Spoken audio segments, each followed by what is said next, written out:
welcome our panelists in right now. If you guys want to come to the stage. Welcome them with a round of applause, maybe.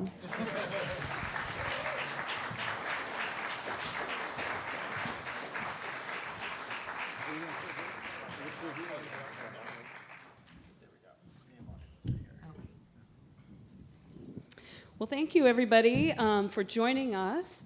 This is the first of 4 amazing events leading up to National Transit Equity Day on February 4th. This Wednesday is going to be movie night at the Live Oak Grange, and on Friday, we're going to be meeting at the Bike Church for a bike ride party for people of all levels. On Saturday in Watsonville, we'll have a family fair at the Central Plaza with a bike rodeo, e-bike rides with the Royal Dutch Gazelle, and free bike equipment, Rosa Parks' famous pancakes by My Mom's Mole, and speeches by local leaders. All Transit Equity Week's events are free to the community. My name is Lani Faulkner, and I'm the Director of Equity Transit, working to be a voice for underrepresented voices in our community. And I'm Michael Wool. I'm a 4th-year UCSC student majoring in economics and environmental studies. I'm on the board of Friends of the Rail Trail, and I'm president of Slugs for Coast Connect. We would like to give a special thank you to Santa Cruz Metro and their new CEO, Michael Tree, who is a panelist with us this evening, for providing free Metro service to the community for all Transit Equity Week events and for all bus routes on February 4th. There we go, yeah. Right, Santa Cruz Metro will be joining us with one of their e-buses for the Family Fair this coming Saturday, and we'd like to thank our other amazing partner organizations for making this week of events possible in support of transit equity. Our Redwood sponsors include Santa Cruz County Friends of the Rail Trail, America Walks, and the Royal Dutch Gazelle e-bikes. Our Cypress sponsors include the Sierra Club and Roaring Camp Railroads, and our Oak Level sponsors include helping us organize the bike party include Ecology Action, Regeneracion, and Go Santa Cruz County in partnership with the RTC. Many other sponsors and partners are responsible for helping make this event possible, and we invite you to visit their web pages at the event website. All right. Pass the mic to me. For a little history, in 2018, the organization Labor Network for Sustainability formed a collaborative coalition of national, state, and local civil rights, environmental, and labor organizations like the NAACP, the Sierra Club, and the Amalgamated Transit Union. They founded Transit Equity Day on February 4th in honor of Rosa Parks' birthday for her pivotal role in combating racial segregation on public buses, trains, and trolleys. Her birthday just happens to fall at the beginning of February, which is also National Black History Month. Community organizations, transit and city agencies, and labor unions throughout the country will honor Rosa Parks, sharing her image and work to educate and motivate. The motto of Transit Equity Day and the purpose of these events is to educate, agitate, and organize. We seek to empower people to be in action. How can each of us be positive change makers in realizing an equitable, environmentally sustainable future that ensures our communities are safe, accessible, and affordable for everyone?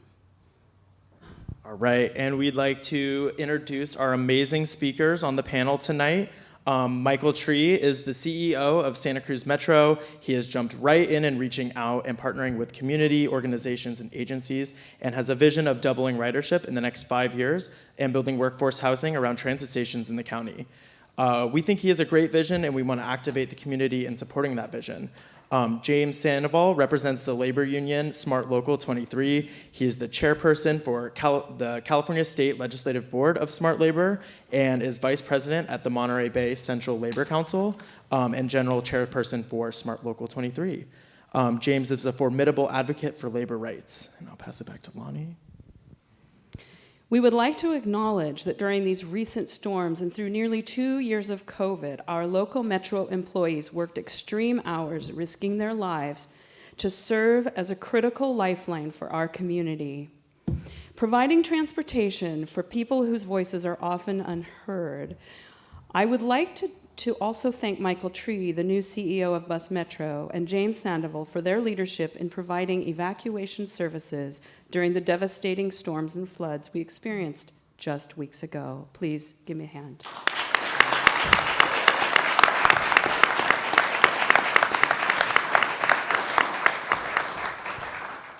Justin Cummings is the newly elected District 3 Santa Cruz County Supervisor, co-founder and associate director of the UCSC Cities Initiative of Drone Education and Research, and on-call project scientist with Integral Consulting, Inc. Justin served as a Santa Cruz County City Council member and was mayor in 2020. As the COVID pandemic hit communities hard, Justin also grew up in Chicago, where robust transit systems allow equitable access to opportunity for the many who cannot afford to drive.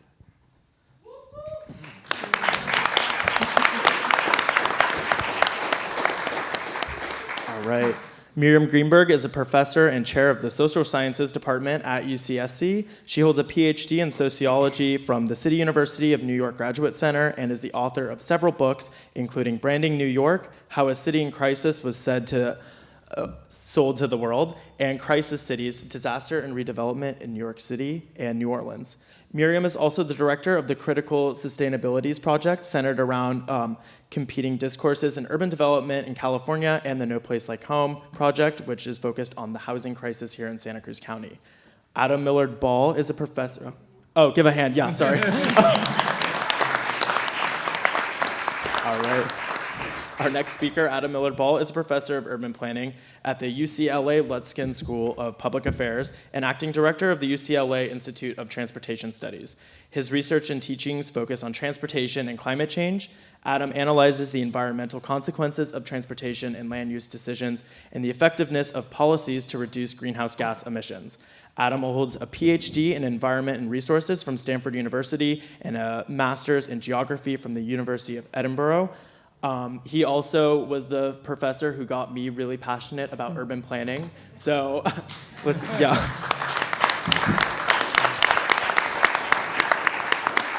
We urge all of you to learn more about the work that these amazing panelists do and are doing by checking out their professional websites. All right, and we'd like to thank all of our generous sponsors and supporters. You will find a complete list of our partners working with us on our website. It took many people, many hours to make this event come to life. And after our panelist event in this room, we will have a reception in the room next door where people can enjoy light snacks and refreshments and meet the panelists. And with that, we'll start with land acknowledgement. We're going to start with a land acknowledgement and then head straight into the questions. What I'm about to read is the land acknowledgement used by the UC Santa Cruz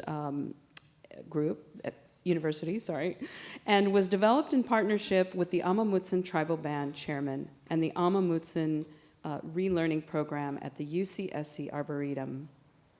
The land on which we gather is the unceded territory of the Awaswa-speaking Yupi tribe, the Amamutsan Tribal Band, comprised of the descendants of indigenous people taken to Mission Santa Cruz and San Juan Bautista during Spanish colonization of the Central Coast, is today working hard to restore traditional stewardship practices on these lands and heal from historical trauma.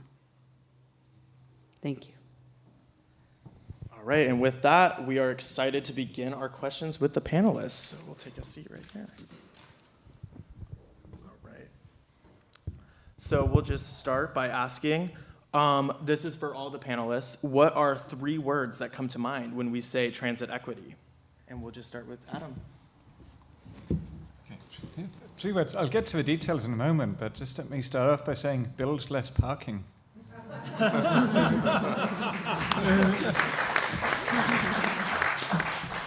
I guess 3 words that come to mind are reliable, sustainable, and accessible.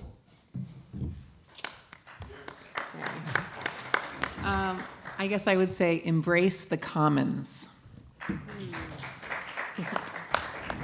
My answer is similar to James, but I want to add in there public and then accessible and sustainable. Well, good evening, everyone. If I'm thinking of 3 words, I would probably say access and opportunity and quality of life.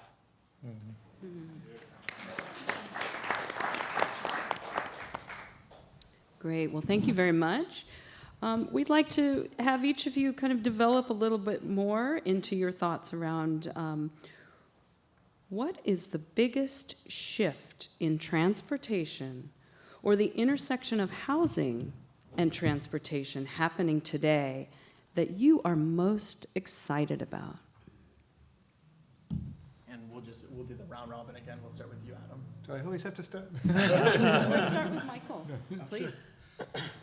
You want to start with me, huh? All right. So, I think there's a lot of things to get excited about when I think about transportation, and in particular, transportation and housing. The first thing is I've got some kids of my own, and my kids, generally speaking, aren't that interested in getting a driver's license. That's pretty unique. When I was growing up, when I was 16, that was the first thing that come to mind, right? And I've got a 17-year-old son still at home. I've got a daughter that is near that age, and it's kind of like the farthest thing from their mind. They each have a bus pass. They each know how to get around. They each have scooters. So I think that's exciting. And I also think, in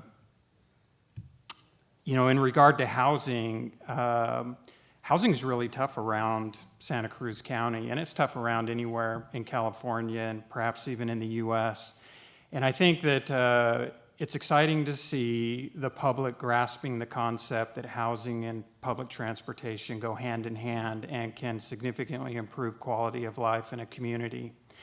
And we'll probably talk about it this evening, but one of the 3 goals that we have at Metro is to increase the number of housing units on Metro property, and in particular at transit centers. And so we've got 244 housing units either in planning or getting ready, some to even be for groundbreaking to happen in the near future. So that's pretty exciting to think about that many units of housing at Metro facilities. And then, I think the last thing that gets me super excited is also one of the 3 goals of Metro, and that is that now more than ever, I think, the public is focusing on the environment, and transportation, public transit has a big role to play in protecting our environment and healing our environment, in particular in the Monterey Bay. I think about our board of directors. Our board chair is here this evening, Larry Pagler, and our director of planning is here, John Ergo. And one of the key things we talk about during the day is how to never buy another tailpipe at Metro for our fixed route system, but to focus and deliver battery electric buses and hydrogen buses, which will have a tremendous impact on the environment long term. So I think those are the big 3 that I think about that get me super excited, that our youth are excited about public transit, that we're focusing on housing and the communities making that housing transportation connection, and then the environment. Thank you.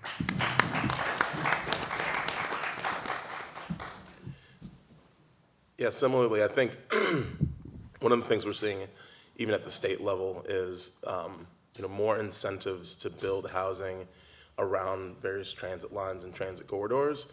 And that's something that, again, is really exciting, because in order for public transportation systems to work, you need to have the customers and the user base who are going to use those forms of transportation.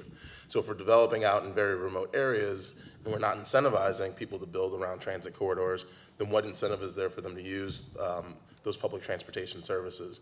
And so that's what I'm really excited about, is that knowing that the state has our back as we're going to be moving forward with trying to build more homes, and having those connected with transportation is something that's very critical. Growing up in Chicago, we had access to, there were 2 different bus services, there were different train lines you could use. So there's always an opportunity to use other forms of transportation and not be so reliant on the car. And with the cost of living in Santa Cruz being so expensive, being able to have other forms of transportation, I think, is really critical for people to be able to access jobs and resources. And then the other thing I would say is that I'm really excited about us, trying to have this countywide electric bike share program. because that's another form of transportation that, was tested out in Santa Cruz and proved to be really popular. I used to use it all the time, and and when they got rid of it, I found myself driving more because I'm too afraid of getting my bike stolen, and I didn't have that reliable, accessible alternative form of transportation. So I think that it's going to be really exciting to see how all these pieces fit together so we can really reduce our carbon emissions in our transportation systems.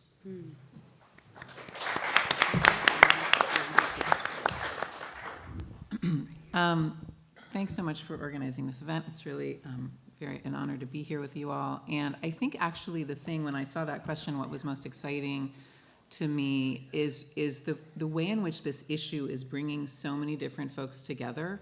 One of the other things I've been doing for the last 3 years is serving on the Planning Commission for the City of Santa Cruz. And there were different things we agreed with and disagreed on. One of the things that was consistently a bridging issue was on the rail trail, and was on a lot of the major transportation initiatives that came before us. And that really, by agreeing on those things and finding points of commonality around those kinds of issues, enabled us to talk about a lot of other kinds of issues around housing and other things that we also cared about, but sometimes have different approaches to. And so I feel like it's really, in the same way that it brings people together literally on public transit, it brings people together politically in really important ways, and that gives me a lot of hope. And I'm also really excited about everything everyone else is talking about around these initiatives, in particular, in the aftermath of the struggle over the rail trail, the fact that that prevailed, and that we can now start talking, which is just huge, and that it prevailed with flying colors, and that we can now start thinking about, what we all want to have happen collectively. Particularly excited about housing around the transit stops and so forth, but we can talk more about that. So thanks for all your organizing and for bringing us here tonight to celebrate that victory and to think together about the future.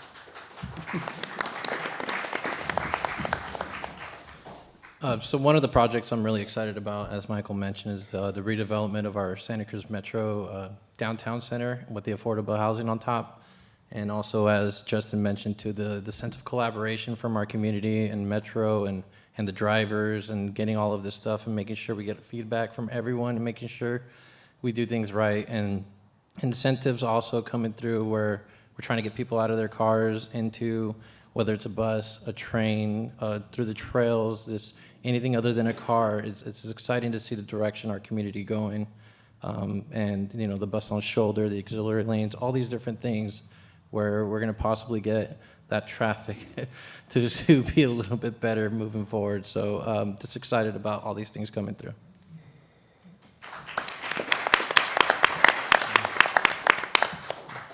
Yeah. Well, thank you also for having me. It's great to be here. And one of the things I'm most excited about is actually happened at the state level in terms of removing the requirement for developers close to transit to have to build any parking. So developers won't have to build any surplus parking. And so what does that mean? Why is this about transit equity? Well, in part, it's removing an implicit subsidy for cars that is really tilting the playing field towards private transportation. And because it tends to be richer people who drive, that's a really regressive subsidy. And then thirdly, removing parking requirements also gets rid of one of the most important barriers to affordable housing. Parking is expensive. It's like $50,000, $60,000, $70,000 a space and up. And so the more parking that developers are required to build, the less that's likely to pencil out in terms of affordable housing. And while it's great to have the Metro Center redevelopment, it kind of makes me sad what's going up next door, right? This is one of the most transit accessible sites in the whole county, the construction site. And it's great we're having that housing, but there's also a huge amount of parking. I think more than one space a unit there. So I hope that this type of state legislation allows more transit-oriented projects to be built, and not just projects that happen to be next to transit, but most people still drive.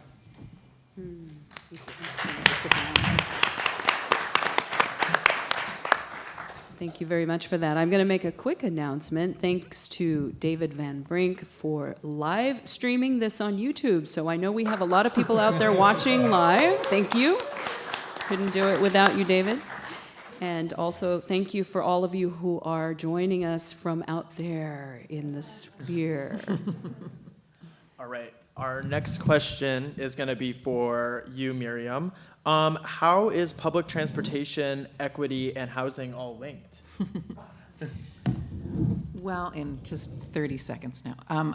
I think that a lot of what has been said on this panel really resonates with that question. To Adam's point just now, the cost of parking, the cost of different modes of transportation have enormous equity implications.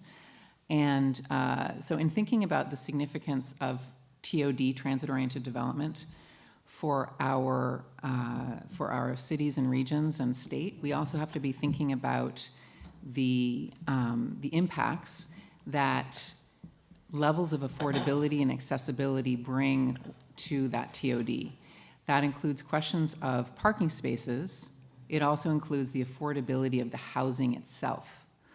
So we can't obviously have, to some of these points, we can't have good mass transit without density, without housing near the stops. But I think that's not sufficient.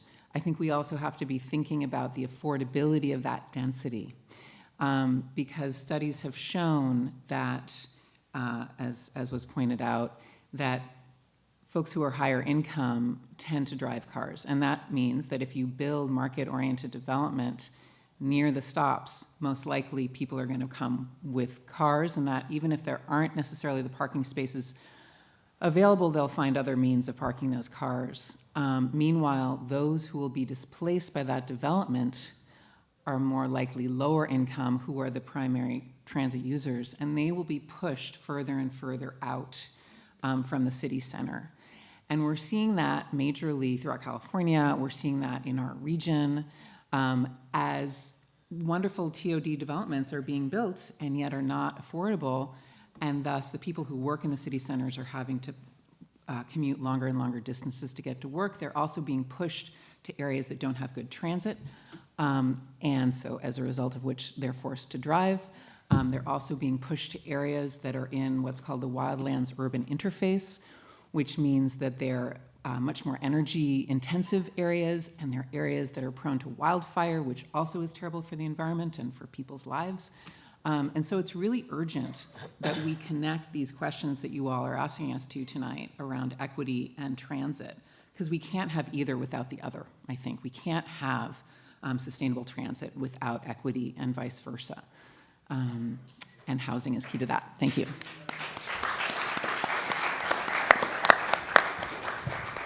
Thank you for that, Miriam. Yes, the economics of suburbia is an interesting study.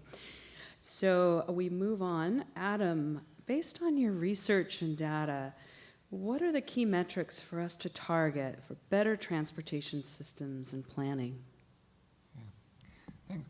Well, for transit, I think it's really about speed and reliability. And I know that Metro is starting to have the systems now to be able to track that. But these are really the most critical measures of how well transit is doing, because for speed, like for people who have a choice, like if it's going to take you half an hour extra to take the bus and you have a car, you're probably not going to take the bus. And then for people who don't have a choice, that's like half hour out of their day. That's really not a kind of respect for people's time. And so I think tracking the speed of the travel times of buses and identifying where they are getting stuck can identify some really simple policies to then do something about it. So a former student of mine tracked some of the times that buses were spending at stops up on campus. And it can be 5 minutes or more when this line of students, they've all prepaid, right? They all have a pass. They're going beep, and then beep, and then they're just piling on, especially with the larger buses. So simple projects like all-door boarding, like in San Francisco, that cut the time that buses are at bus stops by nearly 40%, because people can get on at any door if they have a pass, which everyone on campus does. And then other speed improvements. So think about kind of simple policies, like it's been for a long time in the university's campus plan, they haven't done anything about it, but to close the upper part of Hagar past the bus stop to private cars and have it for transit and bikes and like service vehicles only. Or signal priority at some of the kind of the congested stops and say Laurel and Mission, allow buses to hold the green. And then in terms of reliability, this is kind of doing something about or tracking like how many people get left behind by the bus because it's so full. Students come like half an hour like late to my classes when I taught here because they were stranded like at Bay Mission and like 3-4 buses went past and they couldn't get on. And so tracking these measures that kind of if it was half an hour wait till I get into the parking garage on campus, there'd be going to be a riot among the faculty. But we kind of tolerate these things and we don't track these things right now for transit. And so I hope tracking them means that Metro and the university and the city can do something about it.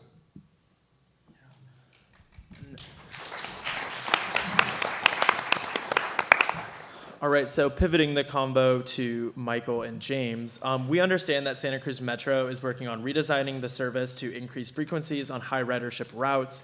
How will this affect UCSC students and the greater community, and how can students in the community get involved? We'll start. Yeah. I'll take a stab. Go for it. Well, I've talked about 2 of the 3 goals, which was the housing units at Metro facilities and also the zero-emission buses. And that 3rd goal was mentioned briefly, and that is to get the ridership to 7 million rides or more within 5 years. And so that would basically be doubling the ridership from where you were in 2022. And,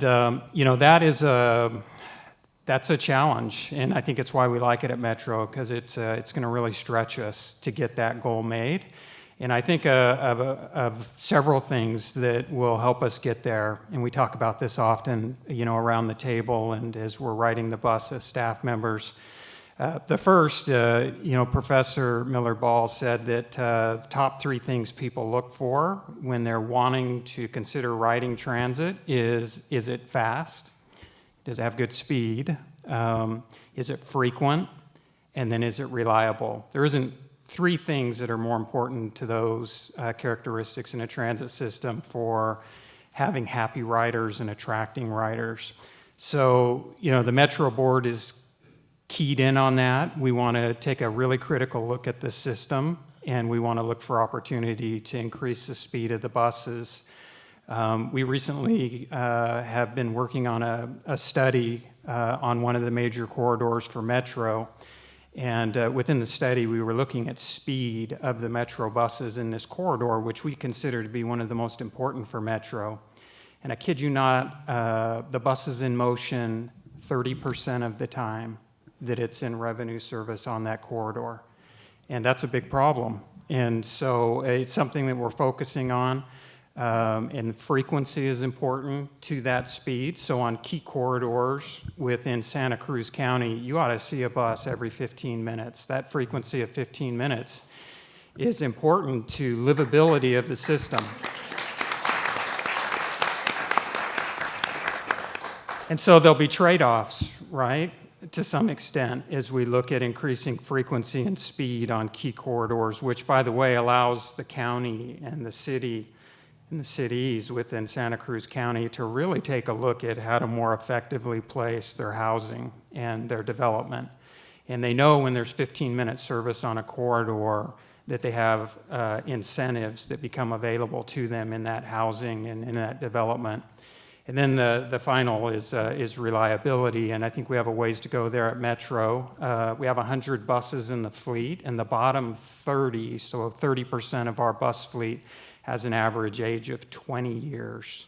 And so in public transit, you try and turn a bus over every 12 years. So it gives you an idea of some of the challenges that we're facing at Metro that we're working to overcome. But long story short, the planning effort's called Reimagine Metro. I think that's kind of some of the key sound bites that we're working on is speed, frequency, reliability. In regard to the University of Santa Cruz, we can do a lot better at the University of Santa Cruz in providing great quality transportation. In the short term, our key hurdle is hiring drivers. Without drivers, you can't put buses on the road, and without buses on the road, you can't have the service you need. We're starting to go to extraordinary lengths of work to have more operators on board. Our recent recruitment had 52 applications that we're working through to have our next training class. So, you know, I would just say that of the current Metro ridership, 60% of that ridership is students, and a great percentage of the ridership then is attributable to the University of Santa Cruz. They love public transit, they love Metro, and I think we have a ways to go and can certainly improve as we look at Reimagine Metro.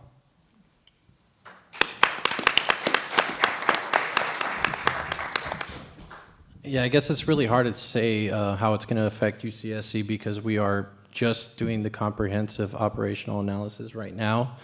But I will say that it's going to be, there's going to be a lot of ways for the community to be involved. As from my understanding, they're going to be recruiting for like the workshops and community efforts to make sure everybody's getting their input in. And I'm glad Michael mentioned the many factors that go into trying to make everything work, such as making sure we have enough operators to do this, right? Because like he said, you can't provide service if you don't have the drivers. And we've had quite a few vacancies for quite some time, but we're working really hard, coming up with a lot of different ideas to try to get more drivers to make this happen.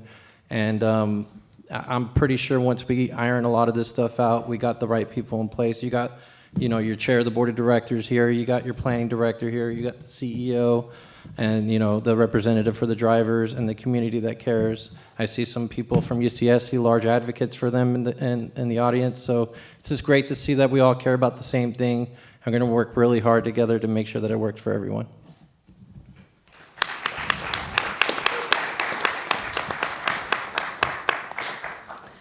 Yes, thank you so much. And I think maybe this is an area where our community can help get out the word that we need drivers to drive our buses. And there was something else I was thinking about. So when we look at county and locally, I'm going to bring this question to Justin. What are some actions, Justin, that you feel you can take as a supervisor in shifting both the awareness and the actions that can move people towards using public transportation and towards safe streets? So a couple things there, and thanks for that question. I think one is just making sure that we're doing our best to maintain the public transportation opportunities. So for example, as it was mentioned earlier, you know, we were able to vote no on Measure D, and we're able to keep our rail service, or the opportunity for rail. And that's just one example of, you know, us needing to focus on what opportunities we have for transportation, how can we begin to move them forward, and what resources is it going to take to make sure that they're well maintained. And so I think that keeping that at the forefront, that our community wants to move forward with rail and start looking for funding sources and, you know, how we can actually get off the ground, I think is something that we'll be able to do on the board. And I'm a member of the Regional Transportation Commission now, so that passion for transit will be coming to that board as well. In addition to that, I mean, I think this is, you know, a great example of bringing professors, and, you know, we got our Metro here, we have local representatives, and we get to hear, you know, our thoughts and then see how we can apply that to making sure that we're maintaining our public transportation systems as well. And so, so I guess that's that one piece, because it was a two-part question.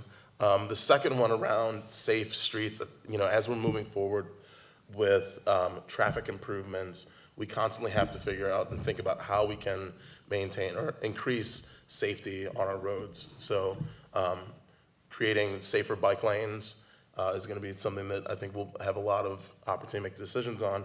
And again, it's about, you know, getting people to feel comfortable and safe in these other modes of transportation.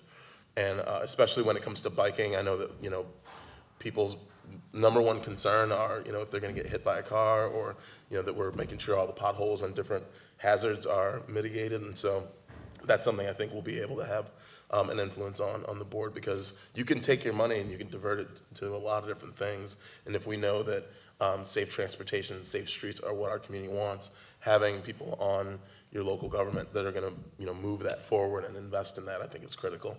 And so that's how I feel like I can play a role in this moving forward. Wonderful, thank you. And then shifting the question back to you, Adam, how can we better integrate transit with urban design to make streets safe for everyone and not just prioritize the speed of cars? We've seen over the last 10 years a 65% increase in traffic escalations and a 30% during COVID. And just quoting your research, you said that in most urban areas, pedestrians have many more rights than they actually assert. So how would you prioritize everyone and not just the speed of cars? Yeah, absolutely. Like, people are scared on the streets. People are scared as pedestrians, like as cyclists, and with good reason. Like, there's 46, like every year, like 46 pedestrians or cyclists who are killed or seriously injured in Santa Cruz County. It's a public health crisis. And I think, to be frank, a lot of it just comes down to the value judgments which are really evident on our streets and how they're designed, even where the solution is really cheap. For example, if you go down to Bay Street, just north of Mission, there's a bike lane there. And at 6 p.m., that bike lane disappears and becomes a lane of parking. And it's not that the streets magically become safe at 6:01 p.m. like every day for bikes.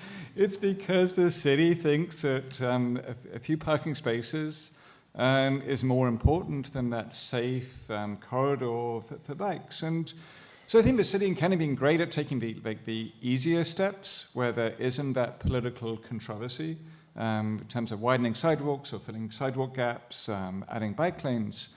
But that easy work has been done, and I think they're really kind of taking it to have a network that aren't just gaps where there's a lane of parking rather than a bike lane or sidewalk.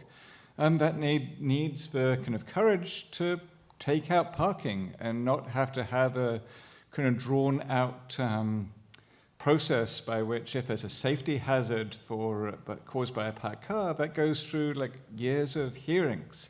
It's like if there's a faulty device that's being sold at Best Buy, you don't have a hearing, you just take it out.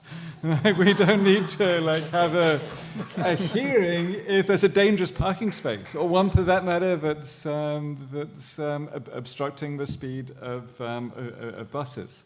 So I really think if a city, if a university, if a county are really committed to safety and equity and climate goals, we need to take these tougher decisions about how our public rights of way are actually used.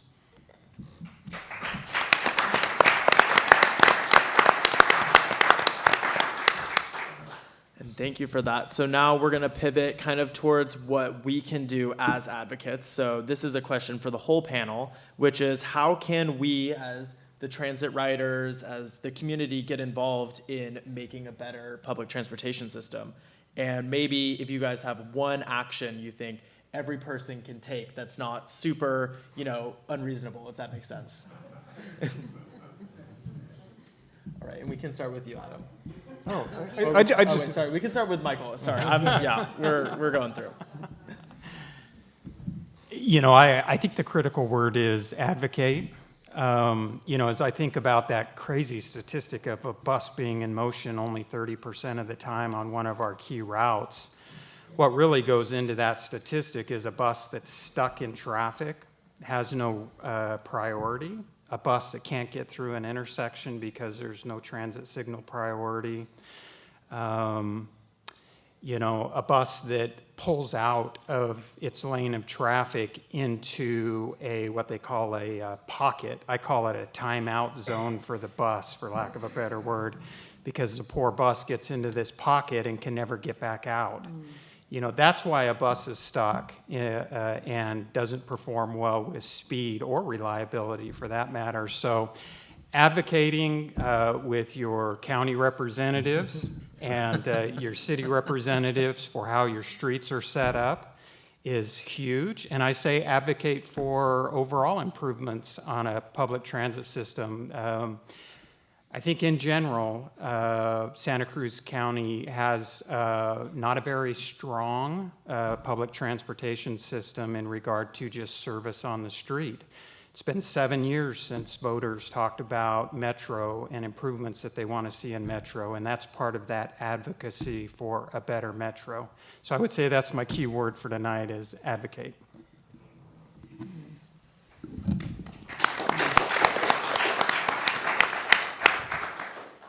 I couldn't agree more with that.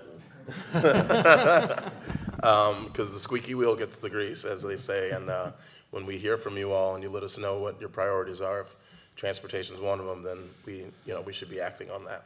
But I would say, something small that can be done. I'd say challenge yourself and challenge your friends and family to see if maybe even just for 1 month, people can get out of their cars and just start using the bus system and see how you're able to get around in the community. Because I think it's one of the things that's challenging is it's like, well, I can take the bus, but I'll just drive today. And you just get in this habit where you're not able to break that cycle of being so reliant on your car. And so, for those of us who have friends who don't, who drive more often, just trying to challenge ourselves to, just whether it's a week, a month or what have you, just try to get out of your car and see if you can live your daily life by just using alternative forms of transportation. And I think for many of us, it'll show us we can do that. And I think it also shows us where the gaps are in the system. Because if we're unable to live our lives normally without the use of our cars, one, I'd say imagine what it's like if you couldn't afford a car and you're in that situation. And two, are there opportunities for us to improve our transportation system so that you can live your life without your car? Right.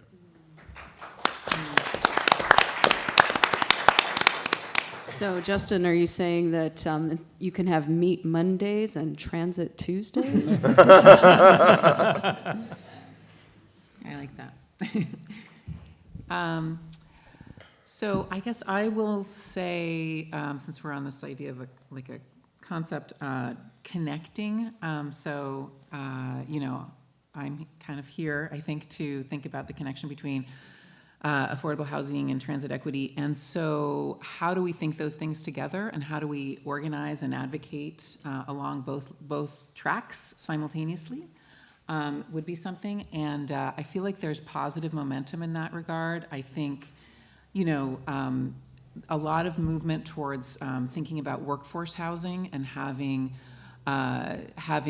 teacher housing, for instance, educator housing close to schools, having campuses of, let's say, Dominican Hospital and other campuses being able to build housing there means also that those are people who are much more likely to use transit to do their other kinds of tasks that they need, and they'll be able to also use, to walk and to bike to their jobs.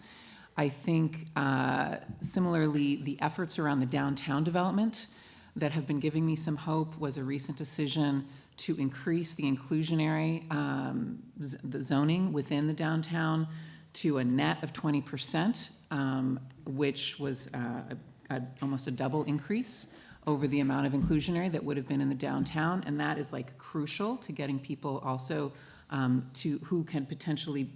are working downtown and able to live downtown, to use transit and to walk.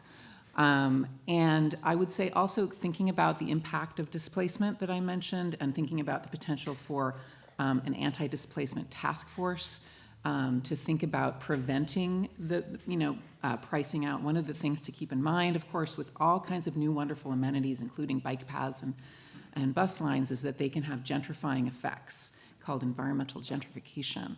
And we want the benefits of transit along with eliminating displacement.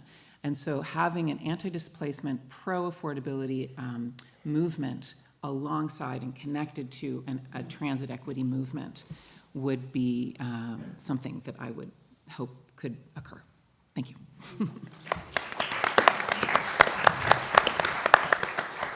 So I have a few ideas. One of them, get us some drivers, because we're hurting. It's an understatement to say that our operators are really strained right now, working a lot of overtime, making sure that route that you need doesn't get dropped. I'll be honest, our service is not where it needs to be because, as Michael's mentioned, our goal is to get it to where you don't have to wait more than 15 minutes. Right now, if you miss one route, if that route gets dropped, you're waiting over an hour. So, and we are extremely overtime reliant, so we really need the drivers. And although we might have had 50 plus applicants, not all of them make it through, and we have over 30 plus vacancies. So it's a big problem. As far as also other ways you can get involved, as we mentioned, we have the comprehensive operational analysis coming through, and they got workshops. They'll be reaching out to people. I'm not sure exactly how they'll be reaching out to people, but maybe you could sign up with the Gov Delivery with Santa Cruz Metro, where you can get updates about service alerts, about agendas that come through. And speaking about agendas, you know, the Metro does have monthly board of directors meetings where we hear public comment as well. So there's many ways to get involved, many ways to be part of this. And as Justin mentioned, we need to get on our buses too. It's one way to, you know, set this up to be successful. Doesn't mean anything if nobody's riding it. So take it upon ourselves to start getting on some of these buses, truly understand the obstacles that we're facing, and let's make transit popular again. So that's what I got to say.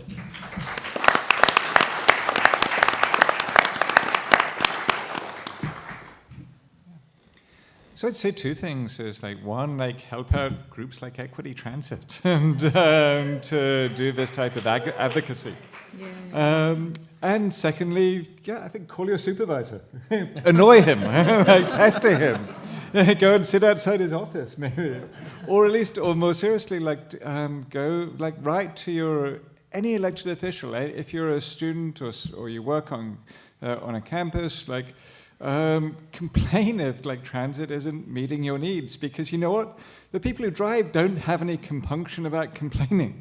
Like if the parking rates go up, or if they can't find a space, and so as a result, I think people tend to hear just from people who think that driving is the most important. So I think there's a culture of kind of like expecting transit to be bad and kind of sitting back and just like being resigned to it. And that'll carry on if you don't agitate and advocate.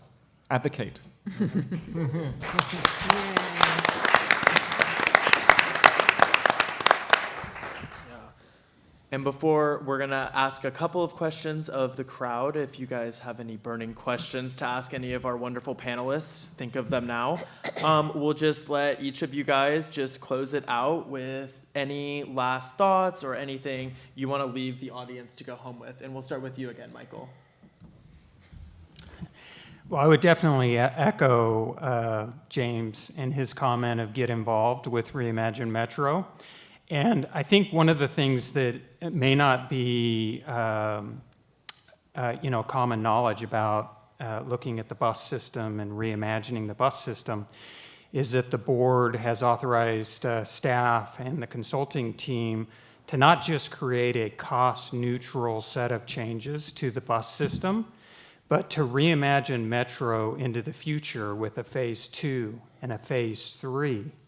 So it's a really golden opportunity to not only change the way Metro functions today, but to change the way Metro functions into the future and have a platform from which we can have discussions with the community on how they want to see and how they want to fund Metro into the future. So it's an exciting time, and I hope everyone takes advantage of Reimagine Metro, which you can find information out on our website. That's a great place as we look for community focus groups. It's a great place as we have surveys where we're looking to get the public's input. And so would invite you to get familiar with the website, the Facebook. We've really made some efforts to start getting really active on social media. So you can expect that you'll see a lot there in regard to Reimagine Metro as well.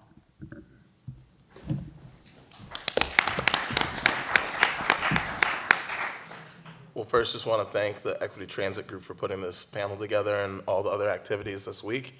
And so make sure you check out, their website or talk to Lani or some of the folks from Equity Transit so you can go to some of their other events this week as well. But the one thing I guess I'd end with is, you know, here in Santa Cruz County, this past a couple weeks ago, we had another dramatic natural disaster here in our county, coming on the heels of a massive fire that we still haven't healed from. And that's our new reality. Because in the early 2000s, when they said, you know, we're going to be facing the impacts of climate change 20 years from now, here we are 2020 and 2023, and those impacts are becoming real.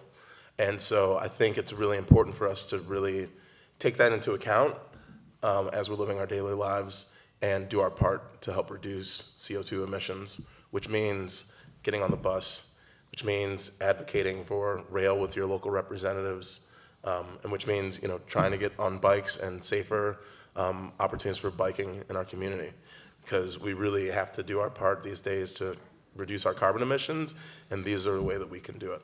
And so just want to put that in the context of our climate and trying to make sure that we're being good stewards of our environment.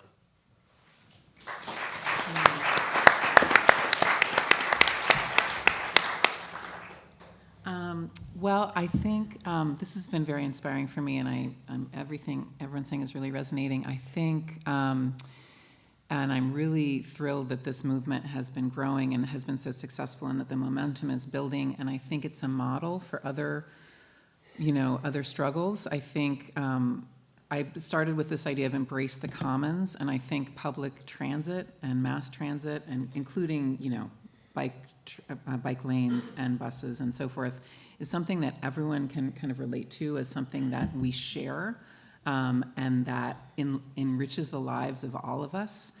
The same is true for affordable housing, the same is true for education, the same is true for healthcare, the same is true for so many things that are intricately intertwined with this. And right now in the UC, we're kind of struggling over a lot of those issues as well in terms of public education.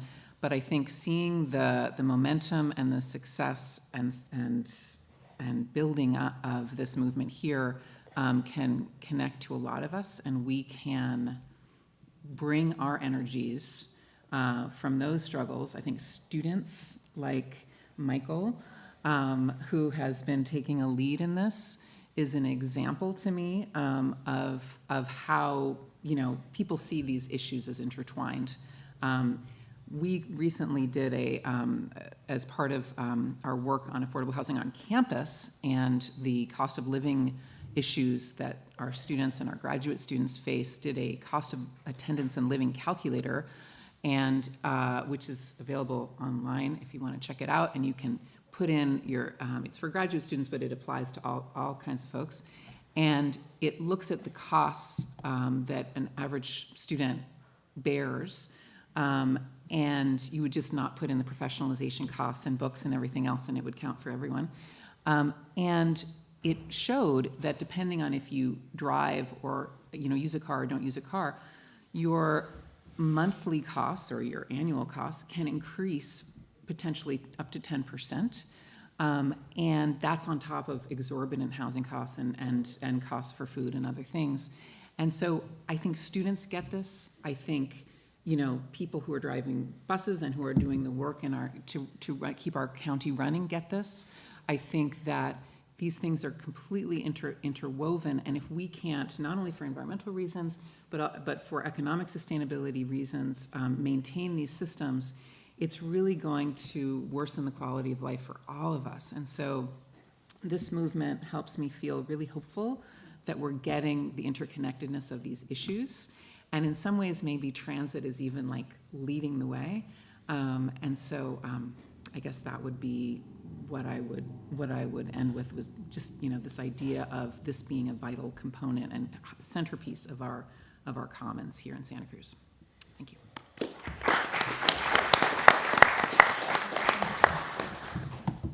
I guess what I would like to leave you all with is making sure that your voice is heard with a lot of this stuff coming through to try to figure this out. You know, we're going to try to figure this out as a community, but ultimately this transit is for you. And it's going to be happening with everybody in this room and everybody that's streaming with us on YouTube Live today. So I would encourage everybody after we're done today to really network with each other, because we're going to be ultimately pushing forward with trying to figure this out. And we do have some drivers in the audience too, so you get to hear from the stories of what we're struggling with and how we can make this work. So I guess we just need to figure this out together. So that's going to start by making sure we all know one another, share contact information, figure out the places to get this done. So that's what I would like to leave you with.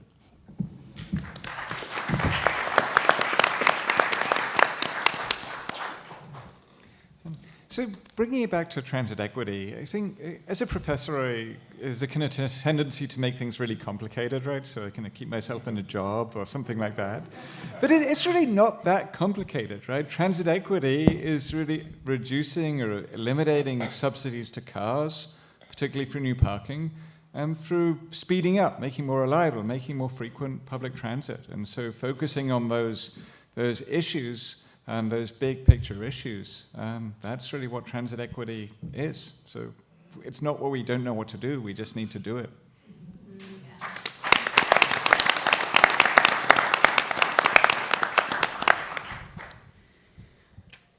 Well, listening to all of the panelists today, it really sinks into me that it takes a village to make these things happen. It takes all of us together. And none of us can do it alone, and we cannot point to just the leaders in our community and say, you do it for me. So the thing that really struck me about meeting Michael Tree was that he is working one-on-one with community members and organizations to involve you, me, all of us, in this conversation and work that we need to do together. We have to, if we're going to make change together.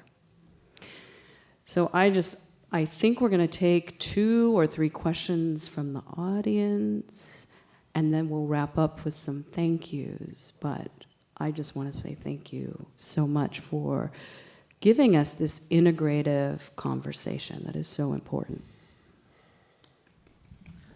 Right, and if we have 2 to 3 brave souls who want to come up and ask a question, we'd love to have you, and we'd love to have 1 UCSC student as well. All right, yeah, here we go. This was ad hoc. We weren't going to do questions without, but if someone wants to ask a question, we'll take 2 or 3 depending on the time.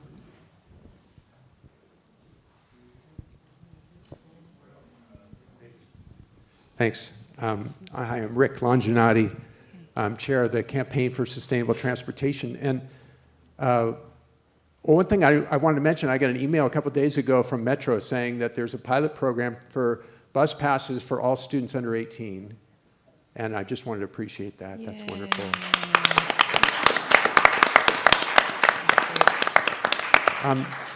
Something that I think is important, to consider the context of Metro ridership over time. Metro got a half-cent sales tax devoted to it in the early 1980s. Ridership was at a peak during the 1980s, and it's declined since then, like by 25%. And the decline of Metro ridership tracks directly with the drops in service of Metro, and the drops in service track to the erosion of financial support for Metro. So if we want ridership to go up, we got to support our Metro. And the other reality that I think that people need to know about now is that there's a gap between our aspirations, which in general is pro-environment, pro-equity, pro-transit, and the way we're spending our money. And to just give an example, there's an enormous amount of money that just has been allocated to widen the highway. And there's a sort of a fig leaf, a veneer of sustainability to that, because they've tacked on the term bus on shoulder to the widening of the highway, when in fact bus on shoulder is a program for a bus-only lane on freeways, and it's done in Minneapolis and other cities, where the bus has its own dedicated lane. Not so in our county, where the only bus-only portion will be at the interchanges, and the rest of the time the buses will be stuck in traffic, not meeting at all the requirements of a free flow and speedy ride. So we we have succeeded in a way of getting our aspirations enshrined into our language, but not into our practice. Thank you. We have just time for 2 more questions, and we'd like a UCSC student after Veronica. Good evening. I would just like to have the panelists think about another form of transit inequity that's kind of beginning to happen for a small group of us, and that is with everything that they're thinking and planning. Let's make the buses more convenient. So let's give them nice boarding islands. And some of us don't know where they are, don't know that they're there. We don't know what we're crossing in terms of bike lanes if we can get there. If you get off a bus, am I on an island? Am I on a curb? And there's nothing that explains that to us. If you say, you can get in on either door, you get on a bus as a blind person, okay, wait, this is a back door, but I wanted to tell the driver where I want to get off. Now I can't find the driver. And you talk about speeding up the buses because everybody has their Clipper card. You want to get a free ride on a San Francisco bus, just get on with me. Because I could not find where to tap the Clipper card. And everybody's yelling at me. Finally, the driver went, sit down. So I got a free ride. But finding places to tap cards. And if you can't tap when you get off, you get charged twice as much. That happened to me on Caltrain. And so sometimes all of this automation, let's make sure we don't leave out the people who don't have smartphones, who don't know how to handle all of this, and think about, does everybody know what's going on? Can everybody find anything? Because I can guarantee you more and more blind people are beginning to stay home and use rideshare, and I'd like to get them back out on the buses. Thank you.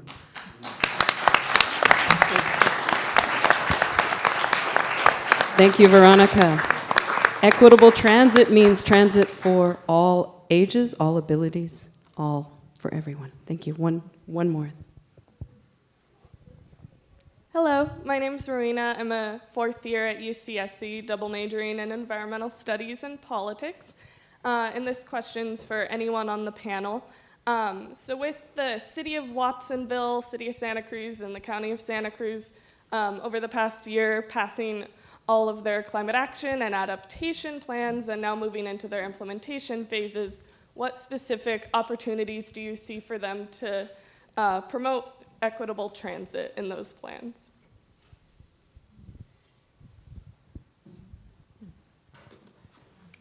I guess everybody's looking at me. I think that as we're setting our goals, making sure that transportation is one of the pieces that's at the forefront, especially as we're talking about reducing our carbon emissions and trying to create more sustainable communities. So really, I think that it's important that people are kind of paying attention when those plans are coming forward. I encourage folks to just check out on the city's website and the county's website before we have our meetings. You can download the agenda and just look at the different topics. And that's a good way to be able to follow when are things coming back. If there's a decision that's going to be made, there's an agenda report that will talk about it. And so I think that just staying in touch with your city council members, staying in touch with your supervisors, asking us how things are going in terms of the implementation of these plans, to ensure that we're not leaving transit out and we're not leaving sustainable transportation out of the conversation. So for example, the county and city have been working to bring back the bike share program again. That's gonna be one thing that's coming forward. The discussion on rail and trail is continuing, and funding has been coming in for different segments of the rail trail. That's another way that we'll be helping to get people out of cars and onto safer bike routes. But it's also good to pay attention to what kind of street improvement projects are coming, because the question there is, as you're doing construction on whether it's a new intersection or what have you, making sure that is this an opportunity where we can actually invest in a safer bike lane to go in, because we know that this is a heavily used bike corridor. So really trying to stay on top of those conversations and issues, I think, is critical to ensuring that there's accountability on the part of the city and the county for making sure that we're investing in what we say is a value in our community, which is sustainable transportation. Thank you. All right, and we're gonna have, Yeah, you know what? I had one thought that I would be remiss if I didn't share this evening, and it's in regard to sustainability, the environment, and just doing something that's on the outside or, at first glance is fairly simple, but can have such a huge impact. And the thought that I have this evening is this One Ride at a Time program that Metro has introduced to the community recently. And it's got two components. I'll be super brief because you can find information about this on our website, but thanks to the Regional Transportation Commission and their leadership, if you go on to the Regional Transportation Commission's website or look up the phone app that's involved with this program and sign up, for every 25 rides that you take on Metro, the Regional Transportation Commission will contribute $10 to the Monterey Bay National Marine Sanctuary or the Bay of Life Foundation for improvements to our environment. And that's a fantastic program because, if you think about the millions of rides that take place on Metro already, and if these folks just simply go and sign up and then record their rides, the amount of funding going into the environment to protect and heal the environment is amazing. And then the Metro Board, as a second component to this One Ride at a Time project, did something that no other transit agency's done in the nation. And that is they have approved a sustainability policy that allows the vendors who do business with Metro to set aside 5% of the contract price and get that distributed right into the Monterey Bay National Marine Sanctuary and the Bay of Life Foundation. So we were just thinking about it as we were working on this program as to a really conservative number that we could articulate as a goal for raising funds for the environment for the Monterey Bay.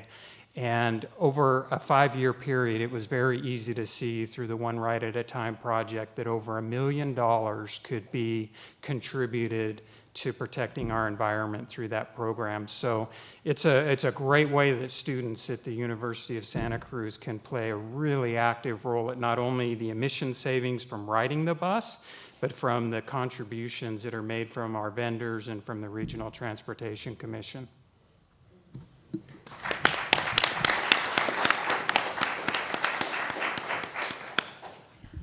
Right, and just to thank our panelists, we at Equity Transit have arranged some gift baskets that Lani is going to hand out. And yeah, we'd just like to thank everyone for coming and supporting this event.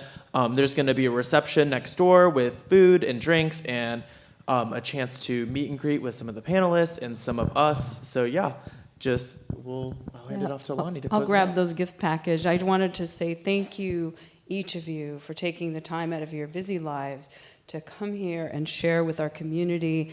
I'm really excited that we're all working together, talking together. You'll get to talk more with these folks in our reception afterwards. We have some nice gifts. We have some glasses that were provided by Go Santa Cruz County, some coffee locally from Verve, and some other little things. Equity Transit shirt. If it doesn't fit you, please let me know and I'll get you the right size.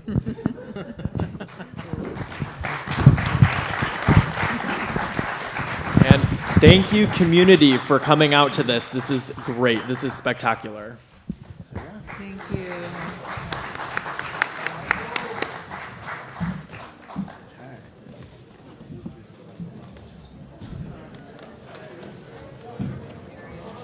Thank you, Lani. That's great. Thank you.